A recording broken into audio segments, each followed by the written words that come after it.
Hello and welcome to Megawatt News. I'm Katie Scott. In the headlines today, the YouTube ban is lifted in Pakistan, Microsoft's wallet is raided by the EC, Facebook has a facelift, a shock announcement in the format war, and last up, our dinky device of the day.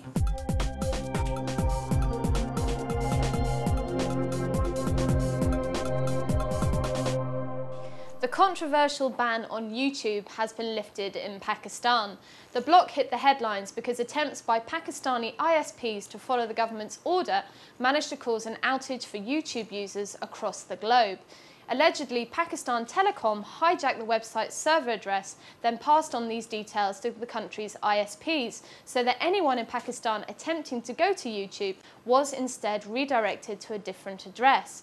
However, the details of the hijack were leaked out into the wider internet, and as a result, YouTube was mistakenly blocked by ISPs around the world.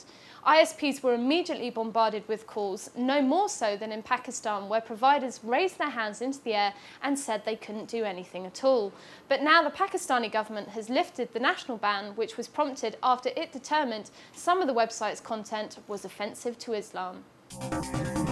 It must count as the father of all fines. Microsoft has not only been given a very public telling off from the European Commission for ignoring an anti-competition ruling, but must now send a cheque from the naughty corner to the tune of £680.9 million. And to add salt to the wound, Microsoft is also the very first company to have ignored antitrust sanctions laid down by the European authorities, and so it's the first to get a hefty fine. Tut tut.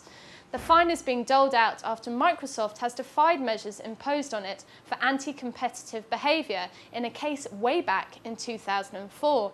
In that year, an EC investigation determined that Microsoft was guilty of freezing out rivals by not releasing details to developers of server software and products such as media players. The EC ordered Microsoft to pay €497 million for abusing its dominant market position. Microsoft appealed. The European Court of First Instance upheld this ruling last year. Microsoft appealed again and lost again. It then sulked like a little kid and refused to do what it had been told, and now it's been sent to the headmaster's office and seen a fair few of its conkers confiscated. Microsoft is standing firm though and pointed to its recent decision to open its software up to third-party developers, but as it counts the pennies out for the EC, it may think that this is just too little, too late.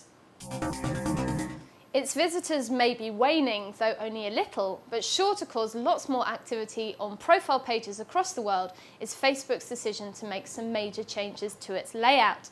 Our obsession with Facebook in the first place reveals what creatures of habit so many of us are. You sit down at your desk, have a sneaky peek to see who's poked you and whether your antics last night have been exposed to the world, then crack on with your work for half an hour.